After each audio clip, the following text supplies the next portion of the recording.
জামাত যে 1971 সালে অপরাধ করেছে এইটার জন্য তারা কিন্তু সাজাপ্রাপ্ত।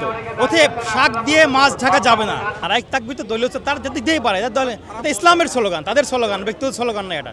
নারায়ক তাকবীর সারা বিশ্বের মুসলিমরা এই স্লোগানটা দেয় এবং তারা যদি মনে করে তাদের স্লোগান, এটা তো মিথ্যা বয়ান। এখন এগুলো নতুন করে আসার কোনো বিষয় নেই, আমরা তো আগেও দেখেছি এখনও দেখছি। তারা তো তাদের সাথে অঙ্গাঙ্গিভাবে জড়িত ছিল এবং তারা তাদের অংশ ছিল। এই 5 আগস্ট পরবর্তী সময়ে তারা খলস পরিবর্তন করে এসেছে, এখন পুরাতন বিষয়গুলো সামনে আসছে। তারা তো তাদেরই লোক ছিল, তাদের সাথে মিলেমিশেই তারা রাজনীতি করেছে, এটা নতুন করে কিছু নয়। দেখুন, এরা বিএনপি মুক্তিযোদ্ধার দল, স্বাধীনতার ঘোষণা দিয়েছেন শহীদ প্রেসিডেন্ট জিয়াউর রহমান, এটা তো চিরন্তন সত্য।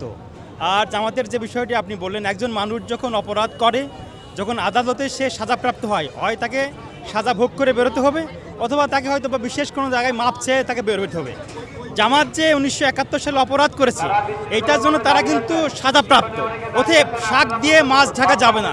এই 71-এর ঘটনার জন্য জামাত যত কিছুই করুক না কেন, স্বাধীনতা দিবস পালন করুক না কেন, মিছিল করুক না কেন, যতই বয়ান তৈরি করুক, নতুন নতুন বয়ান তৈরি করুক, তারা শাক দিয়ে মাছ ঢাকার মতো করে যে বয়ান তৈরি করলে এতে আর কাজ হবে না। তারা যে অপরাধ করেছে সেই অপরাধ তাদেরকে স্বীকার করে নিয়েই আগামী দিনে বাংলাদেশ যদি জামাত ইসলাম রাজনীতি করতে চায়, সেই অপরাধকে স্বীকার করে নিয়েই করতে হবে।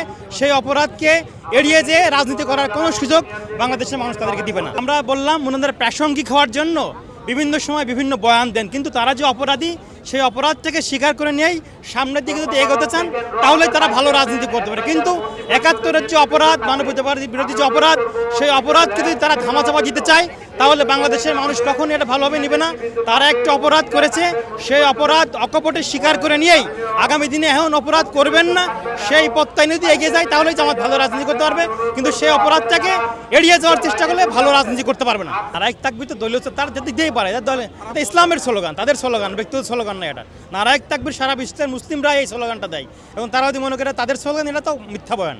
আমাদের প্রত্যেকটি নেতাকর্মী, বাংলাদেশ জাতীয়তাবাদী দল বিএনপি এবং এর অঙ্গ এবং সহযোগী সংগঠন যতগুলো সংগঠন আছে, আমাদের যিনি দলের প্রতিষ্ঠাতা, বিএনপির প্রতিষ্ঠাতা, তিনি তো স্বাধীনতার ঘোষণা দিয়ে এদেশে রণাঙ্গনে বীর মুক্তিযোদ্ধা করেছেন, স্বাধীনতার ঘোষণা দিয়েছেন, বাংলাদেশকে তিনি দখলদার মুক্ত করেছেন। আমরা স্বাধীনতা এবং সাম্য এবং মানবিক যে বাংলাদেশ বিনির্মাণ করতে চেয়েছিলেন, স্বাধীনতার যে মূলমন্ত্র ছিল, আমাদের প্রত্যেকটি নেতাকর্মী সেটাকে ধারণ করে। এবং আপনি আরও একটি জিনিস লক্ষ্য করবেন যে বাংলাদেশ জাতীয় দল বিএনপি এবং এর অঙ্গ এবং সহযোগী সংগঠনের কোনো নেতাকর্মী বাংলাদেশের মানুষের সেন্টিমেন্ট যেটা, সেটা আপনি 71 বলেন, সেটা 52 বলেন, যেটা 69 বলেন, 62 বলেন, 90 বলেন এবং 24 বলেন, কখনোই আমরা জনগণের স্রোতের বিপরীতে আমরা আমাদের অবস্থান নিই। আপনার সবসময় বাংলাদেশের জনগণের পক্ষে ছিলাম, আমরা আগামীতেও থাকবো ইনশাআল্লাহ।